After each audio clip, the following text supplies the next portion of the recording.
So we are going to learn the structure of a paragraph and how to organize sentences in a paragraph. A paragraph is a series of sentences that are organized and coherent and all are related to a single topic. Now, this is what generally happens when we are asked to write a paragraph on a topic or a general essay. We generally have this tendency to write whatever comes to our mind first. So we think, all right, this particular point comes to my mind when I think about a rainy day. I'm going to put it down on paper. A rainy day is a day when it rains. Okay, there are lots of puddles and pools on the road. There are people walking with umbrellas. How am I writing this? I'm writing this with whatever point that comes to my mind. That's the way we generally have a tendency to write a paragraph or an essay, and we feel that is right because how else could it be?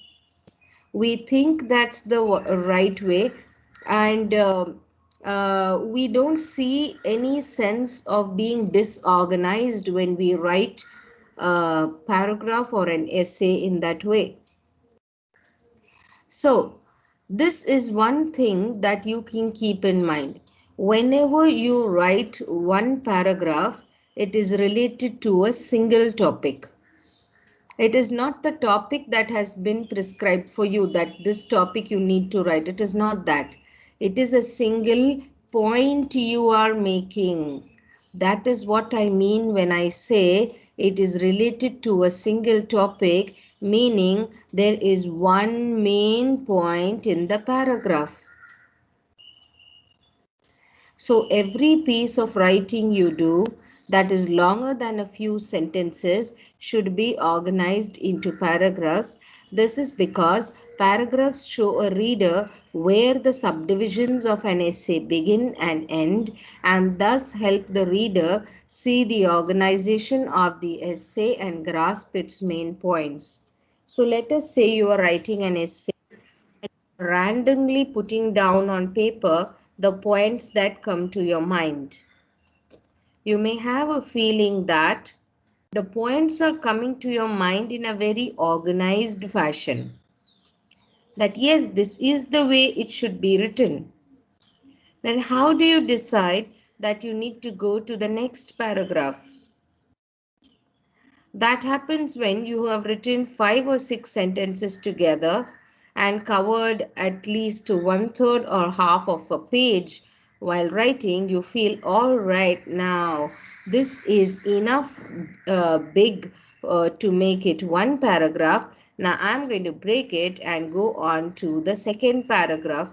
I mean, generally, students write the second paragraph, make a new paragraph when they feel they have written enough for the first paragraph. Now, that is not the case. That is not how you decide when to begin a new paragraph. So, to understand this, you need to know what is the structure of a paragraph.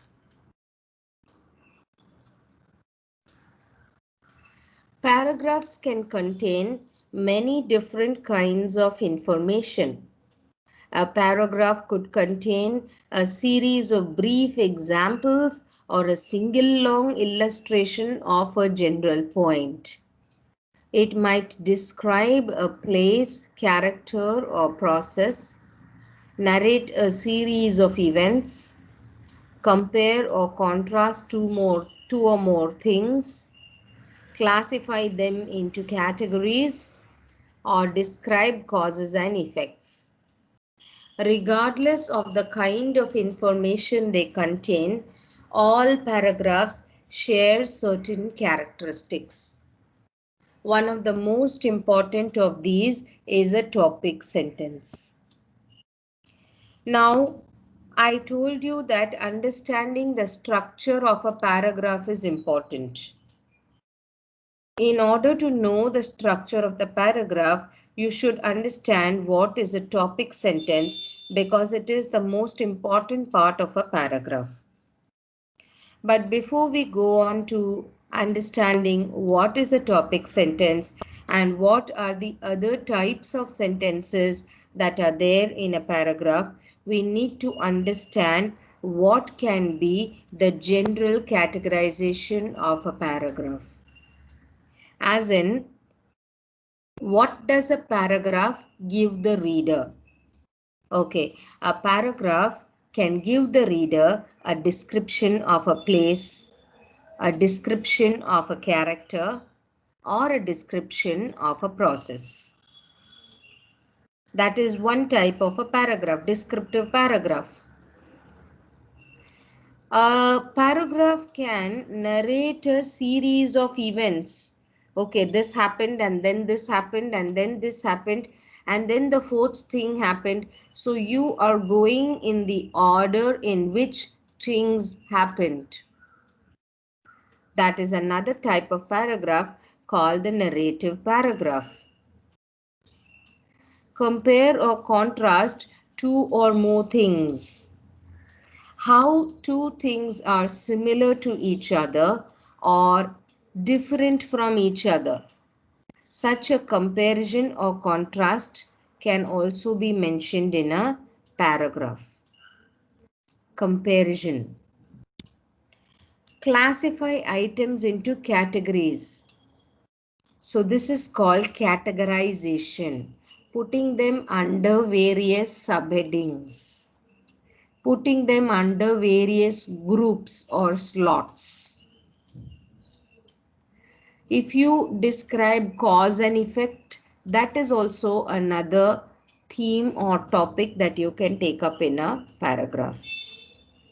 But now we are going to understand, after knowing what are the different types of paragraphs, we are now going to learn what is the structure of a paragraph, in the sense that what are the types of sentences in a paragraph and how to arrange those sentences. This will give us a great idea about paragraph writing. Let us go through the first point called topic sentences. A well-organized paragraph supports or develops a single controlling idea which is expressed in a sentence called the topic sentence. This is exactly what I meant when I said that a paragraph should have one main point to discuss. Now that one main point is called a single controlling idea. That means everything written in that paragraph revolves around that main point, revolves around that controlling idea. Our topic sentence has several important functions. It substantiates or supports an essay's thesis statement. Now, what is a thesis statement? Just as a paragraph has one main controlling idea, in the same way, if you are writing an essay, even the essay has one main controlling idea, and that is called the thesis statement. So the most important idea of a paragraph is called a topic sentence, and the most important point of an essay is called a thesis statement. It unifies the content of a paragraph and directs the order of the sentences, and it advises the reader of the subject to be discussed and how the paragraph will discuss it. Readers generally look into the first few sentences in a paragraph to determine the subject and perspective of the paragraph. That is why it is often best to put the topic sentence at the very beginning of the paragraph. So you will find that the most important idea or the most important sentence of the paragraph mainly or usually comes in the beginning. It is usually the first sentence of the paragraph, though that is not a compulsory rule. In some cases, however, it is more effective to place another sentence before the topic sentence. So sometimes the topic sentence is not the first sentence. There is another sentence before it. For example, a sentence linking the current paragraph to the previous one, or one providing background information. So if you are using a linking sentence, or if you are giving background information, then you will want to put that as the first sentence of the paragraph, and then you may move on to your topic sentence. Although most paragraphs should have a topic sentence, there are a few situations when a paragraph might not need a topic sentence. For example, you might be able to omit a topic sentence in a paragraph that narrates a series of events if a paragraph continues developing an idea that you introduced with the topic sentence in the previous paragraph, or if all the sentences and details in a paragraph clearly refer, perhaps indirectly, to a main point. The vast majority of your paragraphs should, however, should have a topic sentence. So it is said here that sometimes the paragraphs may not have a topic sentence that is directly related to the sentences that you are writing in that para. For example, you have made a main point in the essay, in the beginning of the essay, and in each paragraph you are discussing a series of events or happenings or incidents or actions that took place one after the other, and you are still developing the idea that you mentioned in the main point. So it is possible that the structure of every paragraph is not a closed structure, it can be an open structure. I am going to explain to you more about open structure and closed structure in just a while, when I am going to move on to the next point on paragraph structure. But please understand that even if your paragraphs are structured in a way that they are mentioning a series of incidents or a series of actions one after the other, then also they are still related to the main point that you must have mentioned in the beginning of your essay. Let's go on to the paragraph structure. Most paragraphs in an essay have a three-part structure: introduction, body, and conclusion. You can see the structure in paragraphs, whether they are narrating paragraphs or describing paragraphs or comparing, contrasting paragraphs, or analyzing information paragraphs. In the sense that whichever type of paragraph you take, generally you will find that in the paragraph you begin with the introduction, move on to the body or discussion, and then you end it with a conclusion. Each part of the paragraph plays an important role in communicating your meaning to your reader. Let us see what comes in the introduction, body, and conclusion. The first section of a paragraph should include the topic sentence and any other sentences at the beginning of the paragraph that give background information or provide a transition. So either you are starting introduction with a background sentence, or you are starting introduction with a topic sentence. Any one of these two sentences is called introduction of the paragraph. Going on to the body. The body follows the introduction, discusses the controlling idea,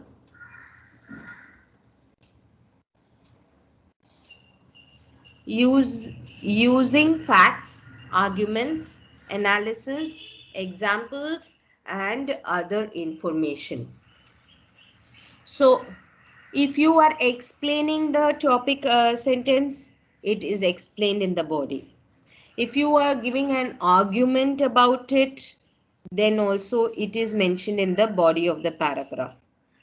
If you are using facts like you are giving information in percentages, or you are discussing as per a particular survey, this is what is the going to happen. So you are using facts in order to uh, support your point.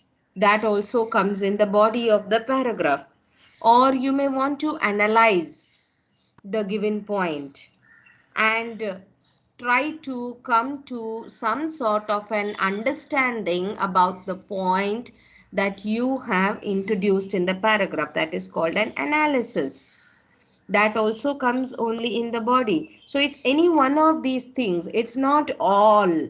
It's not you're giving facts and arguments and analysis and examples. I mean, all it can be one or more, but um, what I'm trying to say here is that all this is the body of the paragraph and other information.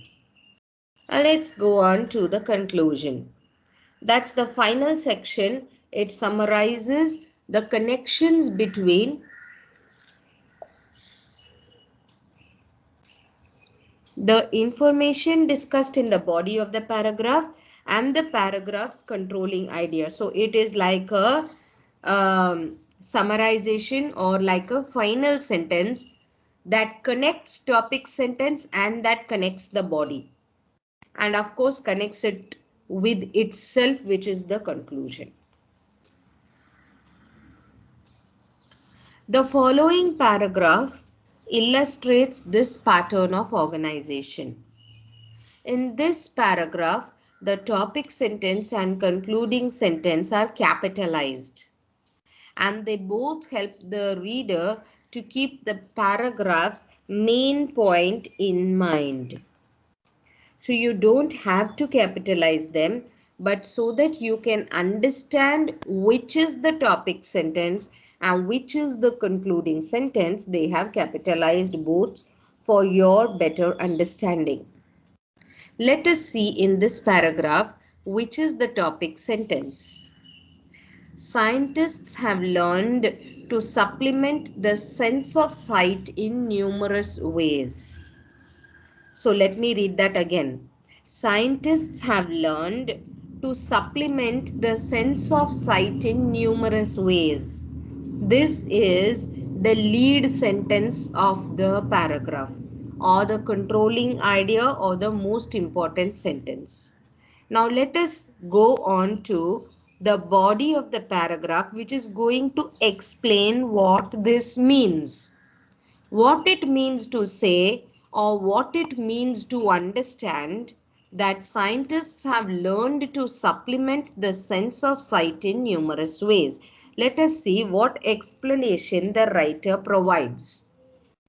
In front of the tiny pupil of the eye, they put on Mount Palomar a great monocle 200 inches in diameter, and with it see 2000 times farther into the depths of space. Or they look through a small pair of lenses arranged as a microscope into a drop of water or blood and magnify by as much as 2000 diameters the living creatures there, many of which are amongst man's most dangerous enemies. Or if we want to see distant happenings on Earth, they use some of the previously wasted electromagnetic waves to carry television images, which they recreate as light by whipping tiny crystals on a screen with electrons in a vacuum. Or they can bring happenings of long ago and far away as colored motion pictures by arranging silver atoms and color absorbing molecules to force light waves into the patterns of original reality. Or if we want to see into the center of a steel casting or the chest of an injured child, they send the information on a beam of penetrating shortwave X-rays and then convert it back into images we can see on a screen or photograph. Did you see the various examples that have been given in order to show how scientists have developed a sense of sight in numerous ways? If you want to see things that are 2000 times far away into the depths of space, then they have a space telescope. If you want to look at a small drop of water or a small drop of blood and check what are the microorganisms that are there, then you use a microscope. Or you use electromagnetic waves, and these are television images. Or the way you use X-rays. You are seeing into the body of a person through an X-ray or a scan. These are the different levels of achievement which scientists have made in order to develop a new sense of seeing things. And they have given us 4 or 5 examples in this paragraph to prove the main point. Thus, almost every type of electromagnetic radiation yet discovered has been used to extend our sense of sight in some way. Now, the word thus shows that it is the conclusion, and it is supporting the topic sentence, that whether it is an electromagnetic radiation or it is an invention like a telescope or a microscope, every invention that has been used shows that we have our sense of seeing things in a way that is different from how we see it naturally with our eyes. So we have a heightened sense of seeing things because of scientific inventions like the ones mentioned in the body of the paragraph. This para is taken from George Harrison's Faith and the Scientist.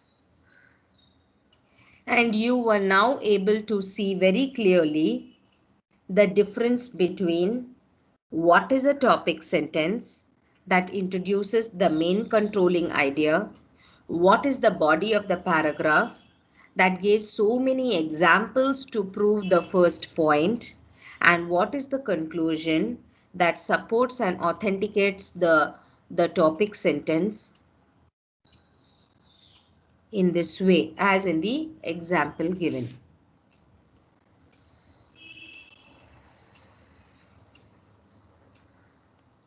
Now, coherence is very important in a paragraph. And what do you mean by coherence? Connectivity. That is called coherence. Connectivity in the paragraph to make it one single unit. So is your paragraph just a number of sentences that are arranged in random order, or they seem well connected and look like they are discussing one main point? Does your paragraph look like a family? Do the sentences of the paragraph seem like family members, members of the same family? If that sort of a structure is felt in a paragraph, then it is a coherent paragraph. Otherwise, it is a random paragraph, just random sentences, one from there, one from here, placed together. I mean, then there is no coherence. There has to be coherence in a paragraph, because in a coherent paragraph, each sentence relates clearly to the topic sentence or controlling idea. But there is more to coherence than this. But it's not just like they are related to each other. There is like a smooth flow that is important from one sentence to another. So if a paragraph is coherent, each sentence flows smoothly into the next without obvious shifts or jumps. When you are reading a paragraph, the ideas should flow like free flowing water in a river or in a stream. They should not be like steps wherein you are jumping from one step to another step. That feel of free flowing has to be there. A coherent paragraph also highlights the ties between old information and new information to make the structure of ideas or arguments clear to the reader. The structure has to be compact, and the coherence should be one of the main characteristics of a paragraph. So that means it has a compact structure. It is well connected. It is tied like a thread binding all beads. Along with the smooth flow of sentences, a paragraph's coherence may also be related to its length.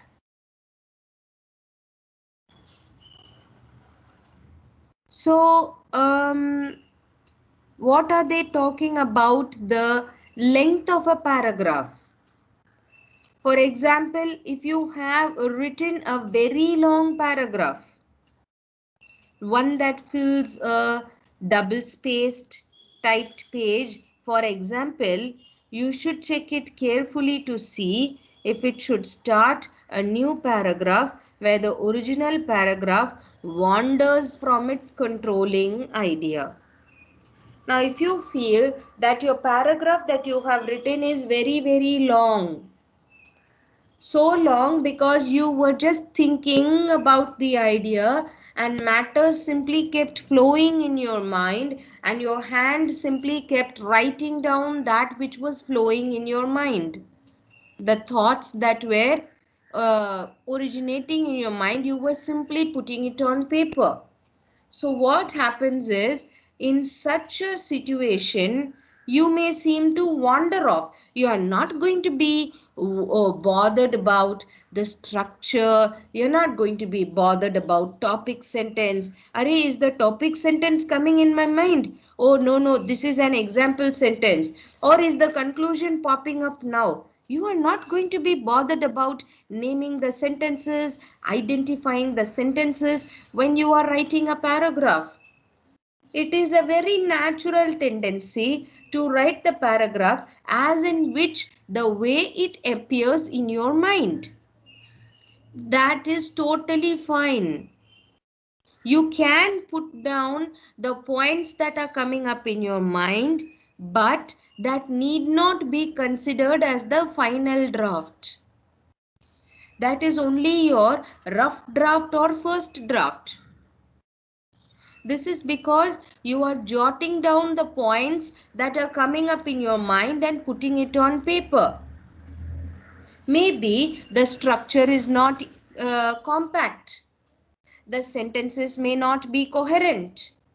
Maybe you are jumping from one point to another point without a connectivity. And then you are going back to the first point in the third sentence. And in the fourth sentence, you are simply jumping to another idea. So when you read your paragraph after writing it, you may seem that connectivity and free flow is not there. It is okay, it is fine because it can be revised. So if you feel that you are rambling off or wandering in another direction, try and put that wandering journey into another paragraph.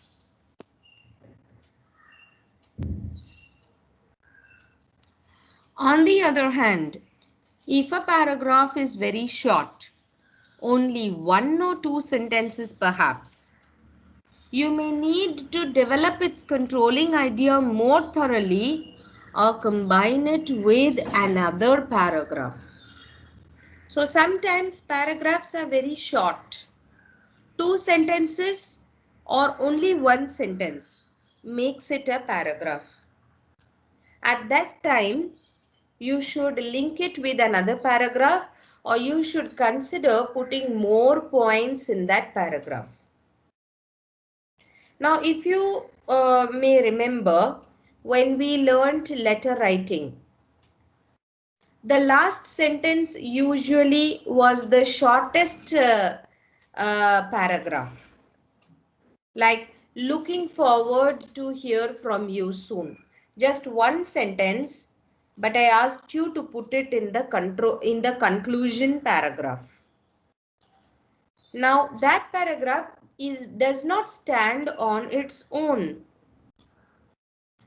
It is a connecting paragraph with the introduction paragraph and the body of the letter. In that case, that small paragraph is fine. It is short, but it is fine.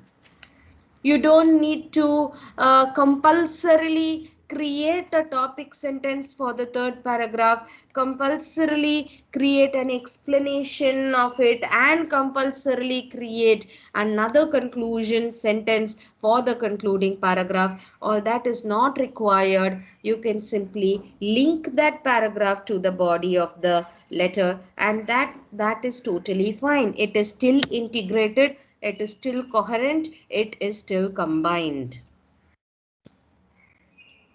A number of other techniques that you can use to establish coherence in paragraphs are described below. So how can you bring about linking or coherence in a paragraph? They have shared a few tips with us. Repeat keywords or phrases. So I am going to highlight this as the first subheading.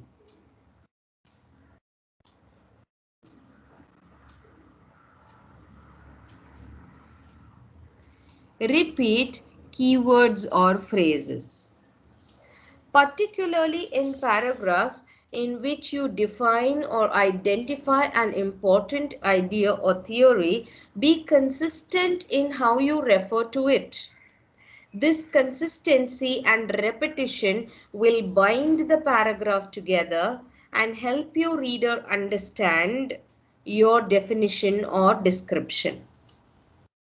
Now, in the example that I just mentioned to you, which was the repetition and which was the consistency that bound the paragraph together?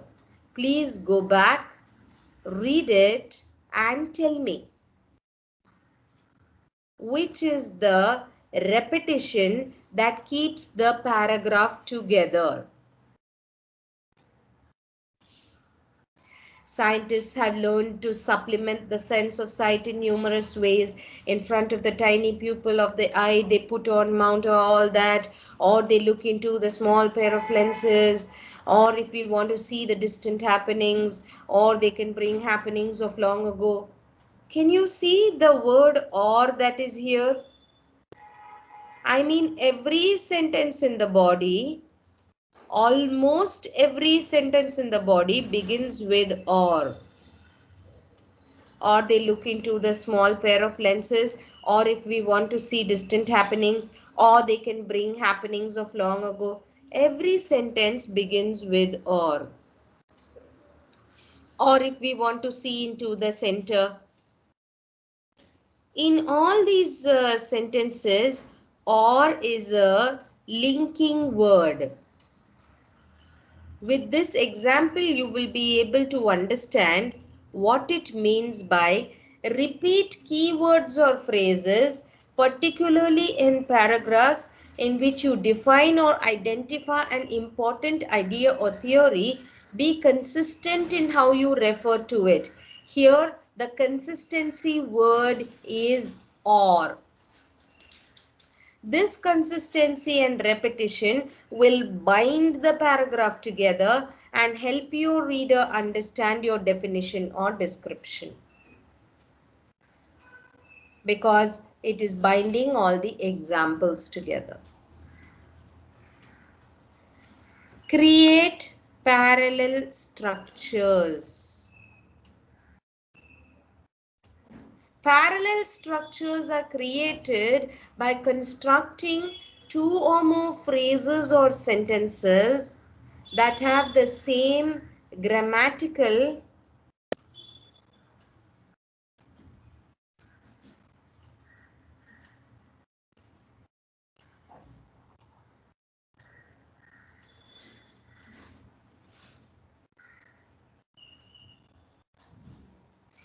Parallel structures are created by constructing two or more phrases or sentences that have the same grammatical structure and use the same parts of speech. By creating parallel structures, you make your sentences clearer and easier to read. In addition, repeating a pattern in a series of consecutive sentences helps your reader see the connection between ideas. In the paragraph above about scientists and the sense of sight, several sentences in the body of the paragraph have been constructed in a parallel way.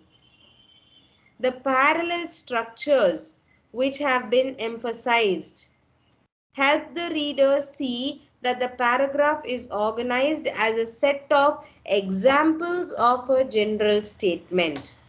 These examples are not related to each other. You know that very well. They are different examples from different fields. One example is about the space telescope. Another example is about the X-ray. Another example is about the microscope. So you are picking examples from various fields. So they may be seemingly unrelated examples, but they are all related to the controlling idea or the topic sentence. These are all parallel structures that are bound by the repetition of a pattern of the word or. These are all a set of examples of a general statement. So that was the second tip. The third tip is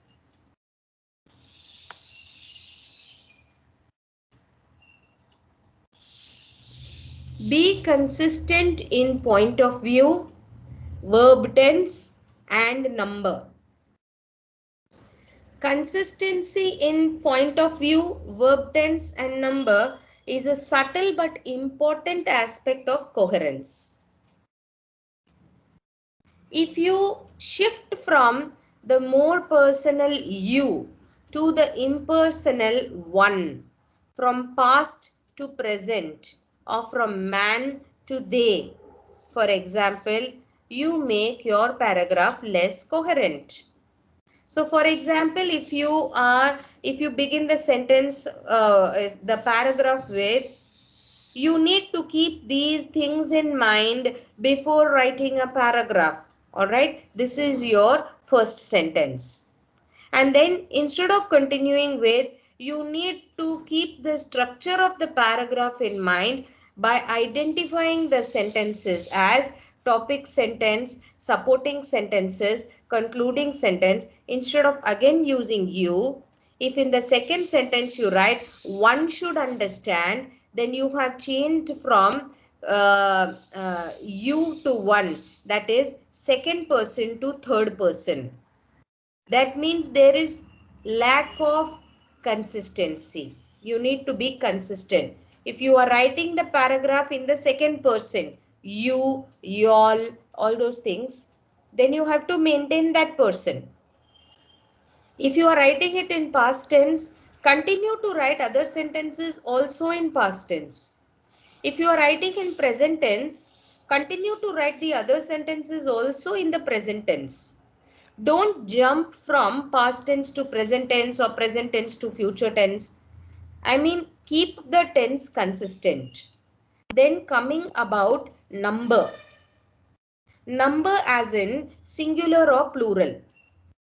If you talk about man, a man, then refer to it as he. If you change the pronoun to they, that is make it plural, then people will wonder who is this they that this person is talking about.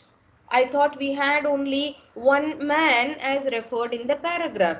So grammatical consistency is important to give a sense of coherence to the paragraph. Such inconsistencies can also confuse your reader and make your argument more difficult to follow. Use transition words or phrases between sentences and between paragraphs. Transitional expressions emphasize the relationships between ideas, so they help the readers follow your train of thought or see connections that they might otherwise miss or misunderstand. Now let us see how transition words are used. They have given us an example here. The following paragraph shows how carefully chosen transitions. All these transitions are capitalized in the example paragraph below. Lead the reader smoothly from the introduction to the conclusion of the paragraph.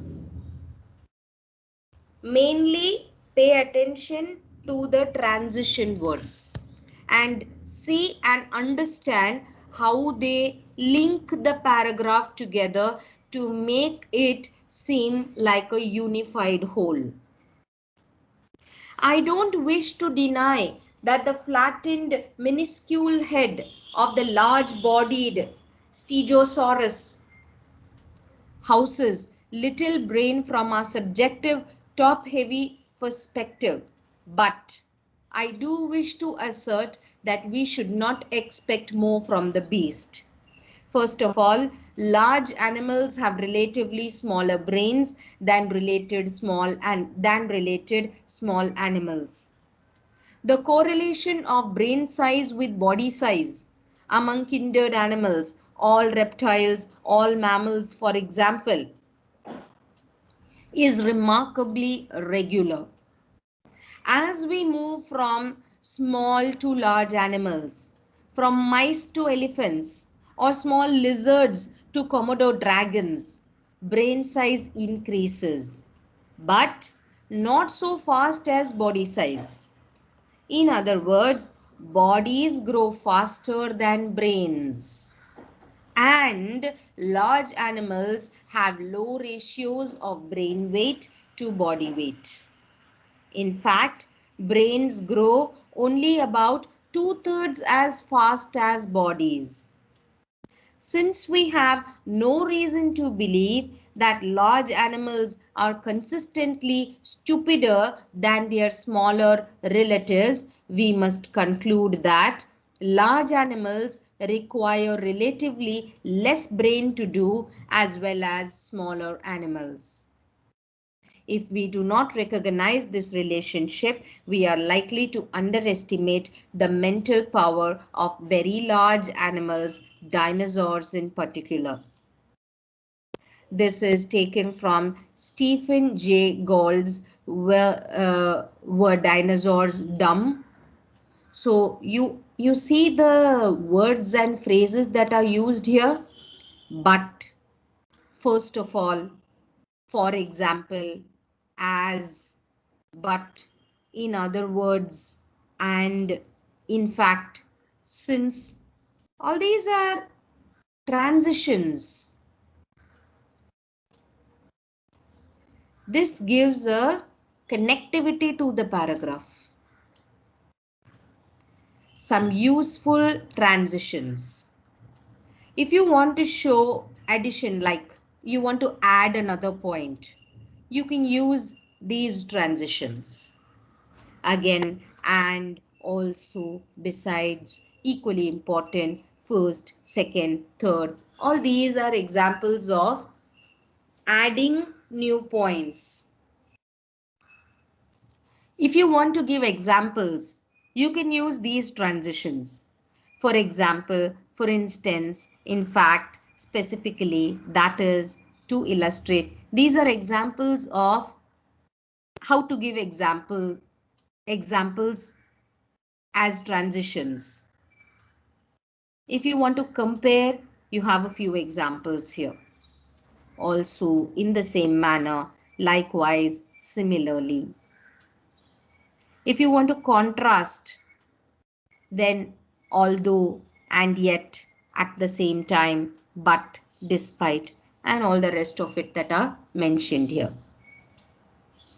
If you want to summarize, then you can use such words as in all, in conclusion, in other words, in short, in summary, and the other examples mentioned here. If you want to show time, you can use words of transition such as after, afterwards, before, shortly, thereafter, etc. If you want to show direction, then you can use these words such as above, below, beyond, close, farther on, opposite, to the left. If you want to indicate a logical relationship, then here are a few examples of transition. Accordingly, as a result, because, consequently, otherwise, and etc. This material is taken from Writing Tutorial Services, Indiana University, Bloomington, IN. So I'll stop sharing screen and also stop the recording.